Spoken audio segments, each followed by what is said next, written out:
Thank you for joining us today on Positively Charged Biz. We are here to motivate, inspire, and support our listeners as they write their life stories.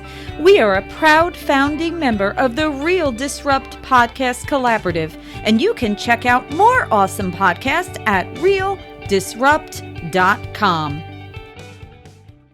Good day, everyone. I hope you are having a positive and productive day. Today, we have a very special guest that is going to share her story with us as we learn why the most powerful woman in the room is you. I would like to introduce you all to the powerful Lydia Fenet. She is the Global Managing Director, Strategic Partnerships and Lead Benefit Auctioneer at Christie's Auction House. Lydia has led auctions from the 600 organizations and has raised over $500 million for nonprofits globally.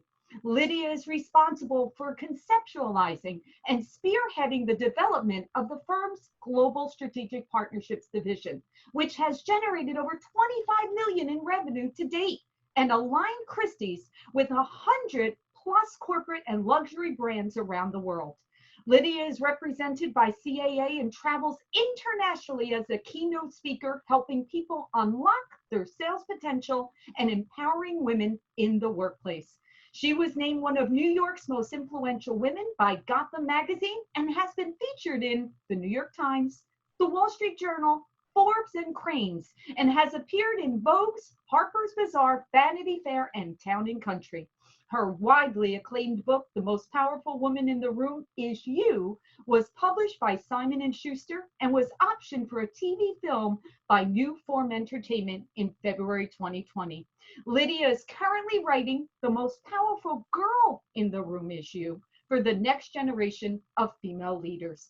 Well, Lydia, we are so excited to have you here. And on Positively Charged Biz, we like to start at the beginning. So please tell us, how did you get into auctioneering? Well, Laura, first and foremost, I'm delighted to be here, and thank you for reading my entire bio. I became an auctioneer because I like to say it all started with an article. I read an article in Vanity Fair when I was in college in 1997, which seems like a very long time ago. And it was about the auction of Princess Diana's dresses. And I'm sure you're nodding. I can see that. Yes, I remember that.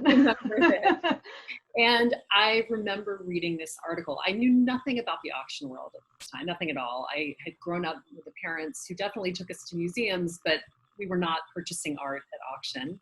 And I really wasn't even aware that there was a business in this. And I read that article and it just captured my imagination. I mean, I was captivated by the details, and the only thing I could not get out of my mind was the image of this auctioneer in black tie with a gavel. And I just thought it was the most incredible thing. And so I started telling everyone I knew that I wanted to work at Christie's, which was hilarious because no one I knew anything about Christie's. But interestingly, my father, probably 5 or 6 months after I started this campaign to tell everyone I knew that about this job I was going to get, met a young woman who was an assistant who had just started working at Christie's. And this was not, this was not something that anyone I knew anything about. And I lived in Louisiana at the time, and Louisiana is not a place where people are collecting art at this level. It's not like New York City where you hear these names a lot. So to stumble across a woman who actually was working in this place, my dad grabbed her and pulled her over to me. And we met, and she gave me the number for the internship coordinator. And I essentially stalked the internship coordinator. I called her every day for 2 weeks, asking the same question every day, which was, how am I going to get into this internship program that you've told me is full? And the answer was always, you're not. And then I finally, the last day that I called her, asked differently. And I said, well, could you just tell me why the internship program is full? Right. And she said, it's full because we can only allow 15 people to go to the museums at a time. And unfortunately, that means we can only take 30 because there are only 2 docents at most museums who can arrange these visits. And so I said, well, then I don't need to go on the museum tours. If that's the issue, then I just don't need to go on the museum tours. I can stay and pinch hit with the departments that need an intern that day. And that was the beginning of it all. She let me into the internship program. I basically arrived and never wanted to leave again. I did everything that they asked. I took out the trash, I shredded paper, I wiped tables. I was just so excited to be there. And so I did an internship in college. I did a quick internship again after college, and then I started working and never left. And it was in that capacity that I saw the auctioneers for the first time. And so 3 years into my career, I tried out to be an auctioneer. And I was the youngest auctioneer by a mile. I was 24 at the time. I was 15 years younger than most of the other auctioneers. And interestingly, I was a woman, which was not. Yeah, I was actually thinking that. I'm thinking to myself, in my mind, I have not ever seen a woman. Like, it's always the man in a black tie, a tuxedo. And that's really the vision. So were there other women or just not many? At that time, there was one other woman, and she was older, and she had been doing it for a long time, but she did exactly what I did when I tried out, which was she just did exactly what the guys were doing. So very formal. Everything was almost as if you were taking a Picasso for every lot. A lot is, what you're selling, and was just very upright and very poised. And I remember thinking, okay, so that's what an auctioneer is like. That is what an art auctioneer is like. But I had tried out to be a charity auctioneer. And a charity auctioneer is the person who goes on stage at a gala with 700, 1,000, 1,500 people in front of them who are drinking and having fun. And most of the time don't even know that there's an auction taking place. Right. And then at some point is tossed on stage in front of all these people and has to try to command an audience and get their attention. And for me, when I first started, I did exactly what I had seen all of my male counterparts do, because that seemed to be the only style that anyone used. And so I got up there and people talked the whole time. And I like to say, if you read the book, The Tipping Point by Malcolm Gladwell, there's the 10,000 hours principle. Yep.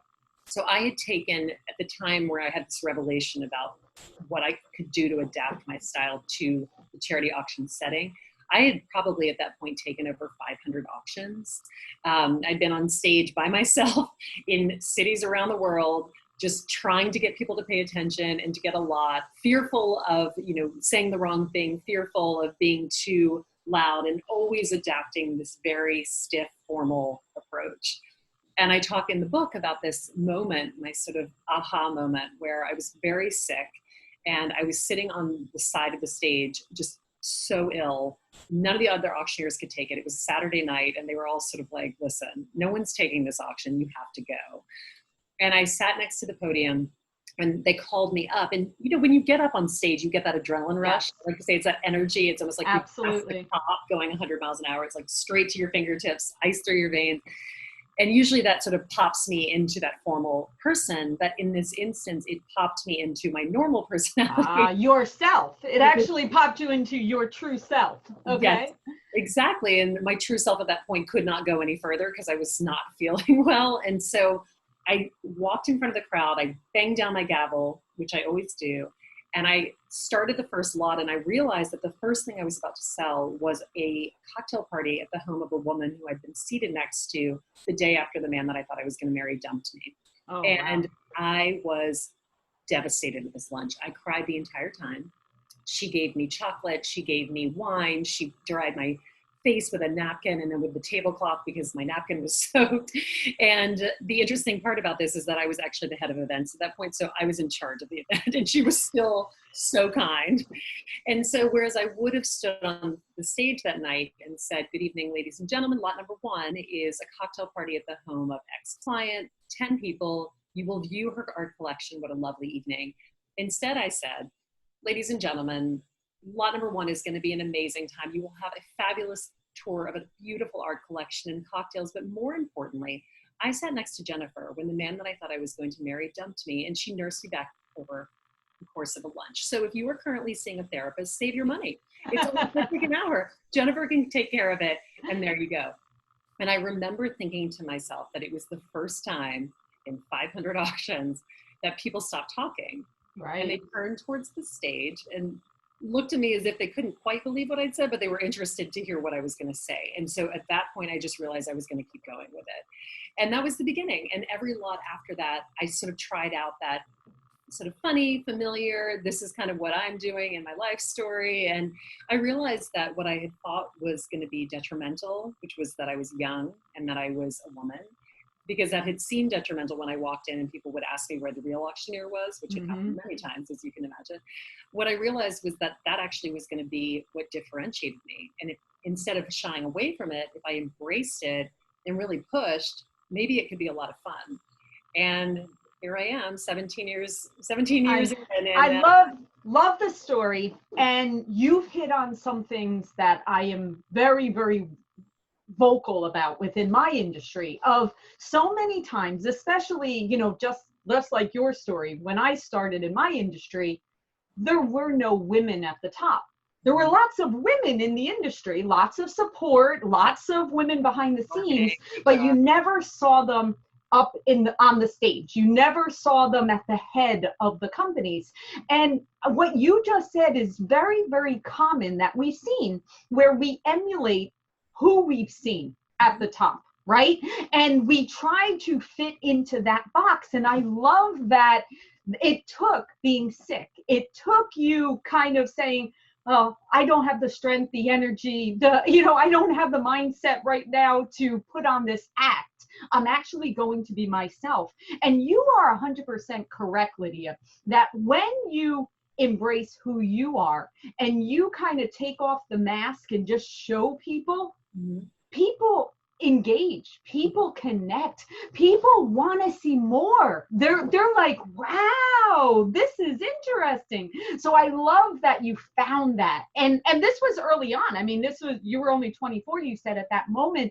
So you've had lots of time to lean even more into that. So that's great. So now tell me about the strike method. I want to hear about the strike method.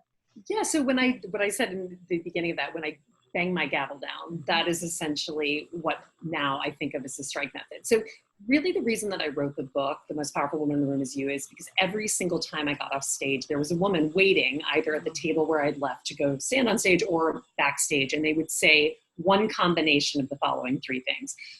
Wow, how did you do that? How did you make people do that? I could never do that. I could never do that. I could never sell anything. I'm terrible at selling things. I'm terrible at sales. And I started thinking to myself, well, aren't we all a little terrible at sales when we start out? Isn't it really just about learning how to do it and how to do it well, and then taking those skills and really moving forward? And so that was really where I started with the thread of The Most Powerful Woman in the Room Is You. And so when I started to think to myself, how do I explain how I do that?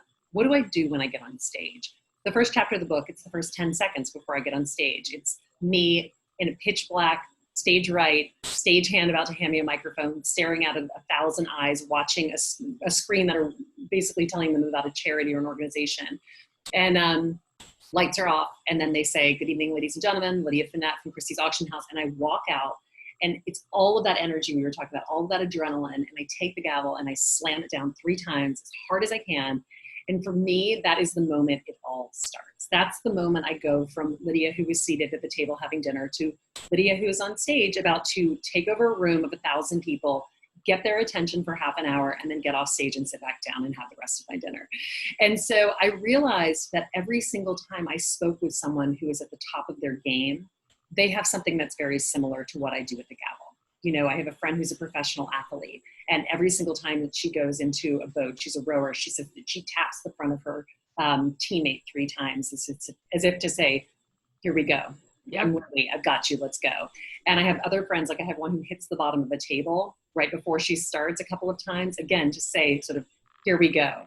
But I also say for people, it can be something as easy as just one line that you use every single time. Because for me, the gavel goes down, and the first thing I say is, good evening, ladies and gentlemen. My name is Lydia Fenet. I'm here from Christie's Auction House to conduct a very short auction. And then I throw in the joke, or I say something that's relevant to the organization to sort of bring me into the fold, that they listen after that gavel goes down. So it is important that what I say next really captures their imagination. And that's really what the strike method is. It's finding whatever it is that makes you feel in control and then driving in for the sale. I love that. Love that. And I know that as part of your story, you've kind of, I read it in the bio, that you came up with, I'm going to create this whole division, and I'm going to take charge of this because I see this opportunity and I see this need, and I'm going to be vocal and I'm going to capture this. I have a similar story, that a lot of my career was, the opportunity wasn't necessarily someone came to me, it was I created it. So speak about that. How do we get women especially to realize that it's there? You know, you just have to kind of be able to speak up and have that courage and confidence in yourself to be able to do that. So share that with us. Absolutely. I mean, Laura, that's what this book is about at the core. Really, more than anything, I feel like we all wait around for somebody to pick us out of a crowd. You know, I feel like my entire life from childhood on, I was waiting for somebody to pick me out of a lineup and say, "You're a star." You're awesome. Yeah, it never happened. Absolutely never happened. And I find that the people who I often find are most frustrated in life are those who are waiting around for someone to give them a gold star when they're my age. And I always say to people, like, you have to learn that you are the person who makes things happen. Action leads to action. And the minute you understand that, things start happening. You know, I waited to write my book for years. I never did anything about it.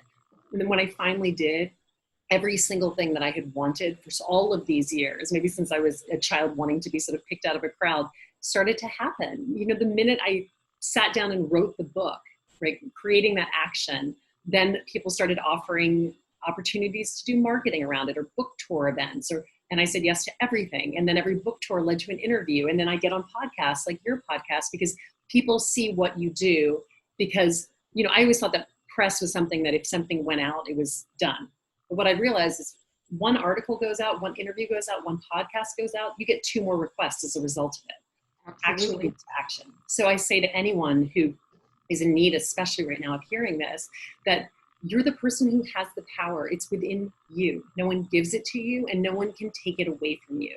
So be confident in that and understand that everything in your life comes from that knowledge. And once you believe it, you will be completely unstoppable.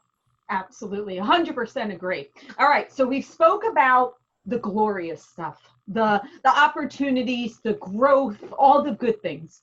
Let's take the other turn to learning from failure, from having the challenges come before and how to deal with that and be able to adjust and adapt. And listen, as we're recording this, we're in 2020 in the middle of COVID and lots of changes. So let's speak about how we get through that also. Well, I think that failure is one of those things that, if learned early, becomes something that is very normal. And frankly, the better you are at failing, the better you are at doing everything. You know, I like to say that my failure was learned at an early age because I played on 3 sports teams that never won a game in 4 years. And wow. Like, not even close. I mean, middle school, small school, played volleyball, basketball, and track. We did not win a single game in 4 years. And we would lose like 52-2. I mean, people wow. It was terrible. But I mean, my parents, God bless them, would sit on the sidelines every game and they would say the following thing: you know, you guys played really hard out there. And I think next time, I think that next time is going to be the time we win too. You know, this eternal optimism. And we would get crushed the next time and they would say the same thing. And then we would just keep going. And I do think that that's such an important part of life, because as you get older, the stakes just get bigger. It doesn't matter what you think your life is over when you don't get into your first choice college. I didn't get into my first choice college, but I mean, let's talk about failure as you start working and things start going really, really badly, or even in your personal life as things don't work out the way that you thought they were going to work out. So I say to people, one of the best things I've ever heard in terms of failure was a woman who stood up my first book tour. And she said, I'd like to think that I am a professional at failing because I worked at a call center and I rejected over 10,000 times. So I like to think of myself as having Teflon skin. And I said to her, I think that it is probably the best thing that anyone could ever have in their life, because once again, kind of going back to what I said before, once you realize that you actually don't care if the answer is no, then what is stopping you? Nothing. Absolutely nothing. Because if you aren't internalizing and you aren't taking it as an emotional no to you, then what is getting in your way? Nothing. So ask for things you know you're not going to get. Ask for things that you think you might get, and feel that pain when you don't get it and understand that it goes away and that embarrassment goes away. And then you can try again and you can keep asking and you can keep hearing no and you can keep asking, because that's what you get. What you will get more from that than you will from anything in your life if you just sit there and wait around thinking that maybe you could have tried something but being scared of the answer no. Absolutely. And Lydia, it's very funny you told that story, because that was how I got in the mortgage business. I worked in a call center, and now I'm an owner and the president of a mortgage company. So very funny that you told that story. So you are correct that once you realize there's nothing personal, someone saying they're not interested in whatever, or maybe it's not the right time, right? It's not even necessarily interested. It might not be the right time. The minute you separate the emotion, you're 100% correct. It's okay, that's fine. No hard feeling. It's nothing personal. I'm not crushed, because of that. Yeah, exactly. Just like you're up on stage, you're raising money for a charity, and it might not be, maybe that cocktail party wasn't right for this person, but maybe it's perfect for the other person. I mean, that's wonderful. That's absolutely. Even in that situation with the cocktail party, maybe the person actually all of a sudden got a little embarrassed about having it in their apartment. You never know what the reason is that a sale doesn't go through. So leave the door open. There's always, I feel like in partnerships, when something doesn't happen, everyone gets their hopes up and it doesn't work out. And I always say to them, I'm like, let's wait 6 months. Yep. We'll go back in 6 months and there may be a new CEO or their budgets may have unlocked. You just never know. This might not be the right opportunity for them right now, but who knows in the next half year what happens. 100%. Absolutely. Great. Love it. Okay. Networking, building a tribe. We know that, women sometimes struggle with building that tribe. And it's difficult for us sometimes. We've got family, we've got professional, we're trying to stay on our course, we're trying to take care of everyone, right? What do you recommend in terms of the ability for women to put themselves out there? Because that's another struggle. Sometimes we struggle with putting ourselves out there. We're afraid of how we're going to be perceived, or we're afraid of, a lot of times it's in our own mind. It's not necessarily the other person, but we struggle. So what do you recommend to help women be able to get in there and network and build that tribe and support system? The network is the easiest way to grow any business, to make yourself part of something larger than just you. And also to help other people. I always say with networking, when people feel like they're sort of in that weird thing where they don't want to meet someone, they don't want to network, I always say to them, think of yourself as giving someone the gift of your network. When you meet them, all of a sudden, it's not just you meeting them, it's your entire network. Everyone you've ever met in your life could also help that person. So think of it as a gift. Don't think of it as something that is an imposition on someone. And also, a lot of times people like to learn about other industries or hear a different perspective on their own industry. And a lot of times you can learn that outside of your immediate network. So networking is just one of those things you have to do. I mean, as I was saying earlier, I started a master class, and one of the women in the master class I met on an airplane. I have had a terrible experience going to the airport that morning, which I always find after the initial irritation, it always becomes part of a story that I have to tell. And in this particular case, the trunk to the taxi that I took out to the airport did not open. And the man said to me, that's actually happened a couple of times. And I remember saying, I feel like that's something you should tell someone, because I had a carry-on. I could have easily put it in my seat. So, after we got through that, at the end, at the gate, it was the day that they found out that the away luggage had an exploding sort of battery. So we had to empty my entire suitcase while they used a screwdriver to rip it out of my new luggage. And I got on the plane and I was so frustrated, and I sat down and I just started laughing, and I said, I know I don't know you, but I have to tell you what just happened today. And there were about 4 other things that happened. And so we ended up talking all the way to California, which was a 5.5-hour flight. And then she was one of the sort of first people who signed up for one of my master classes, and has then put me in touch with her entire company to do speaking as well. So networks come in all forms, and you should just take the opportunity to meet as many people as you can over the course of your life. Even if you're an introvert, just push yourself to meet one extra person, or to talk to one more person than you thought you were going to, because those relationships yield fruit over the years. Absolutely. And you never know when things are going to connect. Like even if you meet someone today and you're like, well, this person doesn't really fit in. It's really interesting years later when you're like, oh, those people are all now connecting. So I agree with you. So actually, let's speak a little bit about using social media to do this, because of course, now there's almost no excuse. You know, this isn't years ago where people were just hanging out at networking events face Right. to face. You know, now, I mean, you can meet people instantly, you know, through social media. So what do you think a good recommendation would be for women to create their influence and their brand and increase their network via social media?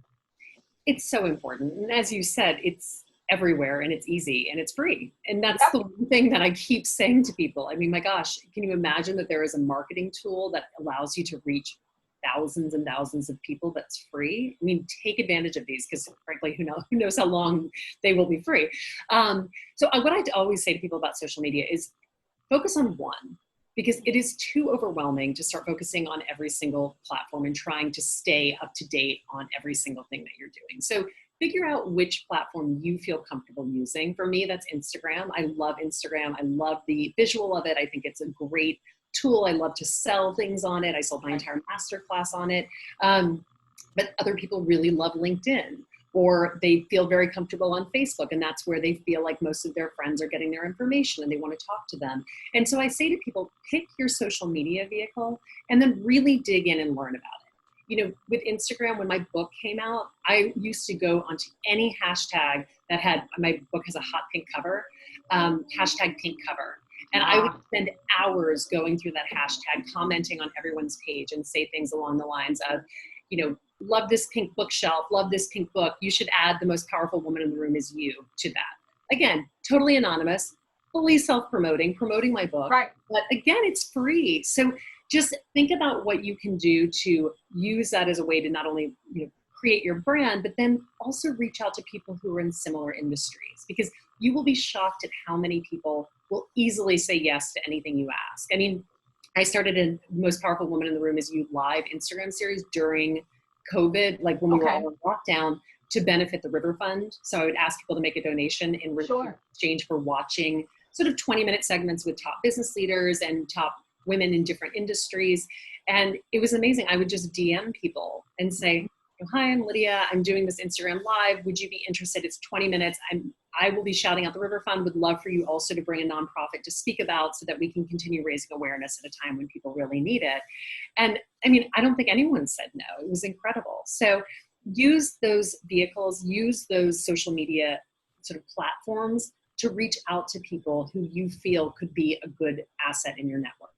Absolutely. And to piggyback off that, that's how you and I met, right? I reached out to you. I mean, we didn't know each other, and I reached out to you, and how did you, everything. Yeah, and how did you get to me?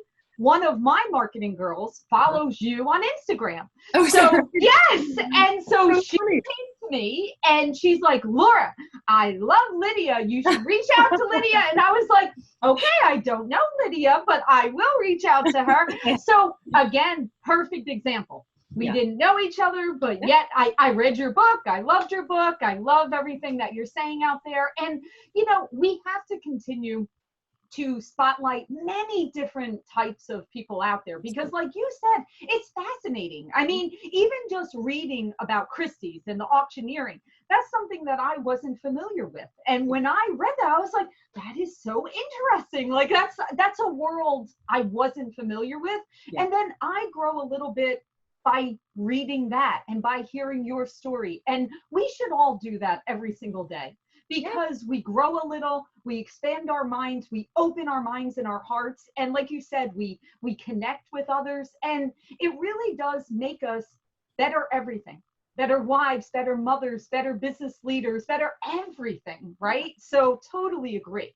Now, it builds you up too. I mean, having only been sort of speaking with you for about half an hour, I feel like if you are an extrovert, this is what fills you up, right? You know, this 100%. Gives you energy, especially at a time when you aren't seeing everybody day in and day out the way that you would have. You aren't meeting people, you aren't doing lunches and all of the things that typically we do over the course of a business day. So doing podcasts and meeting new people, even through Zoom, to me is a fantastic way to just get that piece of energy that I love from meeting other people. Yeah, absolutely. And that's so important. And speaking of that, so we were speaking a little bit before we jumped on. We've had to adapt and change many different ways this year. And I was curious, I had asked you, what's happening in the auctioneer world right now, and how are you guys adapting to our new world that we're living in? So I have two answers for that. There's the work side, which is Christie's, and then I could talk about the charity auctioneering. So for Christie's, we as a company have probably moved forward digitally more in the past 5 months than we have in 260 Sure. years, which is how long the company. Wow. Yeah, I know. Christie's is older than America. I like to point that out. I honestly didn't know that. So look at that. We just learned 260 years. 260 Wow. years old. I know, it's crazy. So basically, the company realized quickly that people were going to still need to transact. I mean, there are people who do need to sell art at this point to get liquidity. There are also people who are looking to purchase art right now. So the market sort of stalled for a while as everybody waited to see if the market would hold. And then in July, we did what we called the first ever relay sale, where we had 4 auctioneers in 4 different sale rooms around the world. And we started the auction in Hong Kong, and each auctioneer would take 10 lots in each location. So we did Hong Kong, Paris, London, and then finally New York. So it started at 8 o'clock in the morning in New York, 8 p.m. in Hong Kong, and then went back around the world, basically to engage all of our clients and say to them, look, we are still here, art is still selling, and it proved, the thesis was proven true. We did an amazing job. The auctioneers were incredible. The sale was amazing. And I mean, you talk about the fact that nothing like that has ever been done in the auction world. That was a huge win for our company. And we were also happy to see it work and also just happy to be a part of it. And then in the charity auctioneering world, I mean, the most painful part of this spring for me was in New York, March, April, May, and the very beginning of June are peak season. Oh. So you have an auction. I mean, I think I had 35 auctions lined up from the beginning of March to the beginning of June. And essentially what happened was things started to cancel. I think the last one I took was maybe March 5th. Mm-hmm. And then as of March 9th, I was supposed to have another one, and that one was canceled. The one on the 10th was canceled, the one on the 11th, and those were canceled. And then further out, they started pushing. So, you know, let's do it in May, you know, when COVID is over. Yeah. May, Oh, yeah. we figured all this out. Or how about June? I feel like June's going to be a good time, and everyone's nodding. How about September? September, yeah. So things kept getting pushed. And while they were being pushed, a couple of very intelligent event planners realized that things were going to get pushed and then canceled unless there was an alternative solution. So hence the virtual auction, which the first couple that I took were a little unwieldy, I would say. But it seems like we finally figured out the technology works. I was saying to you before this, I went to Maine for a virtual auction, which was hilarious because I said to them, you know, I could be taking this from my living room, but okay, I'll come to Maine. So I drove up to Maine this past weekend. It's a beautiful time in Maine anyway, so that's good. Honestly, it takes nothing for me to get on a car and go anywhere these days that I'm allowed to go out of New York. But essentially, they had us all in the same room. And so they were shooting. We were all 6 feet apart. We were all there. They were shooting at like almost like a newscast or something like that. But then the technology is such that when I start bidding with the bidders, I can see the numbers that are coming on the screen, and they can see what they're bidding, and I can see their names. So it became quite fun, and especially this one, I knew a lot of the bidders. So when they jumped on, I was kind of making jokes. But it is weird. I mean, usually I'm in a room of 700 people on stage cracking jokes, and here I am in front of a camera also cracking jokes.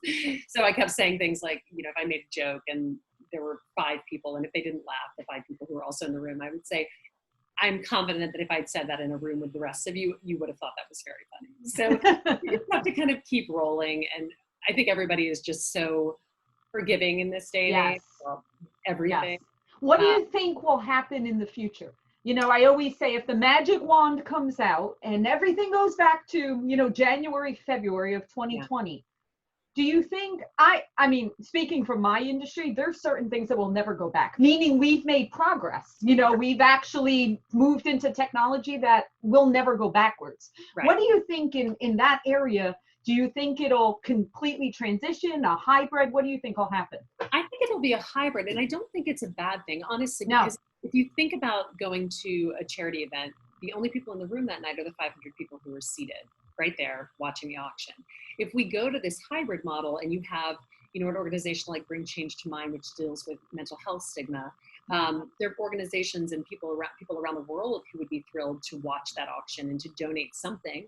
And so being able to do it live in a room with the crowd, but then also have this secondary angle of a camera shooting and have that online component as well, I think is going to be fantastic. But I do think, I mean, you know, I say, and I laugh with my friends that the minute they give us the stamp for everyone to go back out, I'm a little scared to see what's going to happen. I feel like people are sort of caged and ready to go. So. I know. I agree. I think everyone's in that same situation. Absolutely. Confidence. Yes. Okay. This is a word, you know, you constantly hear of a lot of women saying, you know, especially like take us, for example, people would say, well, you guys have it easy. You're confident. You feel like you can go out there. And then I hear other people say, well, how do you get confidence? How do you get to that point? So what recommendations do you have for people that are feeling a little, well, I just don't feel confident to put myself out there? Fake it till you make it. I mean, honestly, we all have moments. It doesn't matter how confident we seem on the outside. I'm sure you would say on the inside, sometimes you do not feel that confidence. You put a smile on your face, put your shoulders back, and you fake it until you make it. Because honestly, at some point, it does start to feel the way that you're acting. And I truly believe that. I took over as head of events when I was 26 years old, and I can't tell you how many meetings I would sit in where I would sort of be like, I am totally over my head right now. I have no idea what they're talking about. And I would smile. And when they would ask me things, I would say yes. And then I would write them on a piece of paper and I would run back to my department and I would Google them.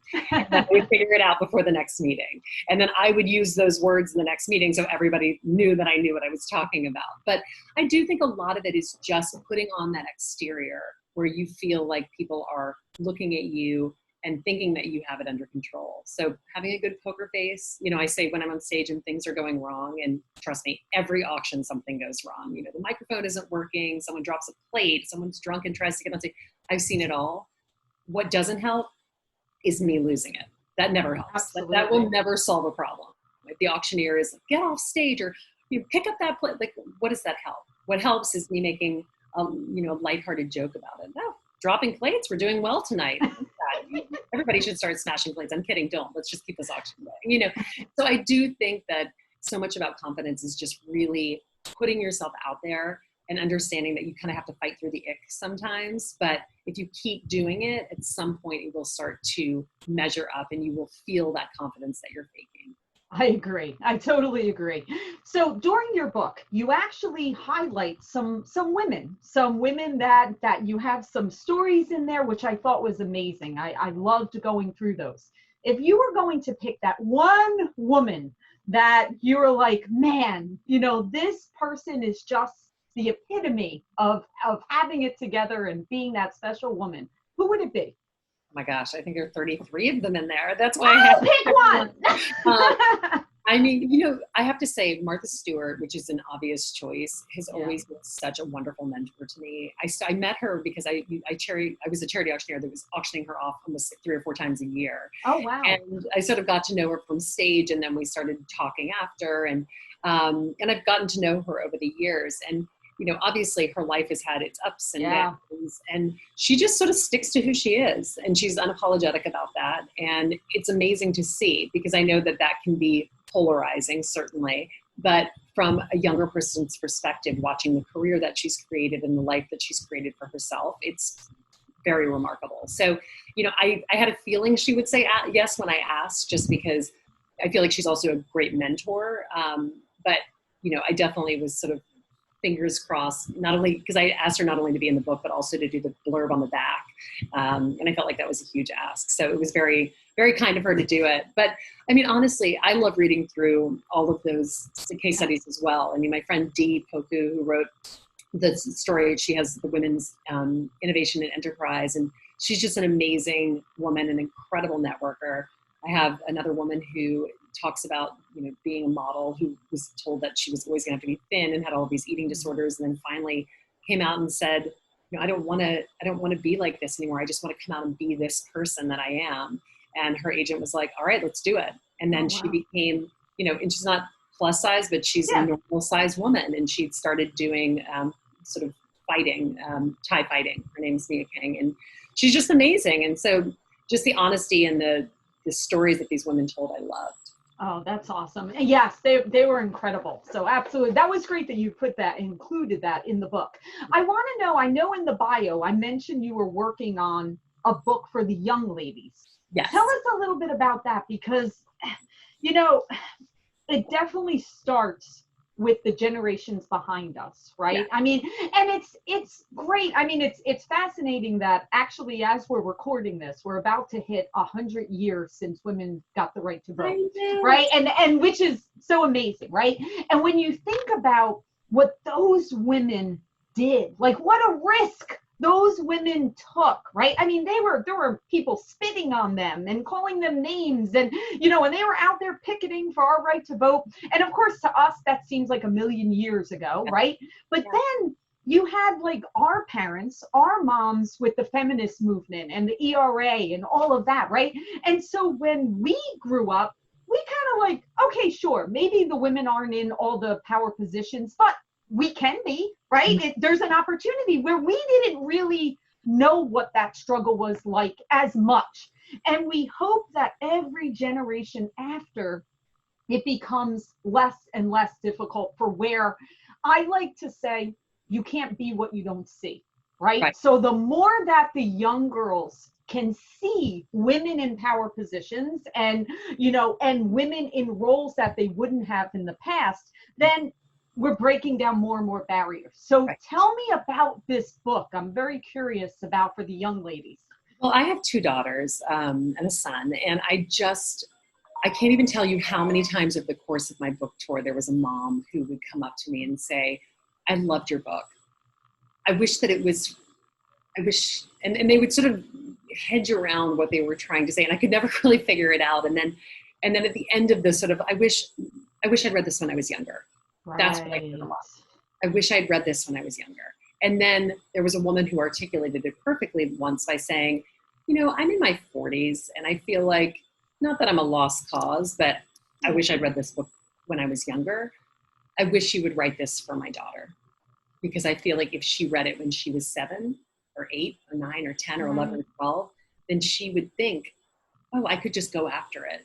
I could go after it all and it could all be mine, and I could do this. And I don't need to think about what other people are doing or measure my success against other people, but this is me and this is what I am doing. And I just remember thinking, okay, I feel like I've heard that enough, that there's definitely a need for this. So I need to start thinking about writing it. So that's kind of how it started. And then, you know, I feel like I see it as the same book as The Most Powerful Woman in the Room Is You, except with younger women. And so having sort of it tailored towards middle school girls, and then having all the case studies by middle school girls who are making a difference in their world, you know, and who are activists and who are speaking out and doing things that they should be doing and promoting, you know, great health and interesting stories and lives that you want your children to emulate.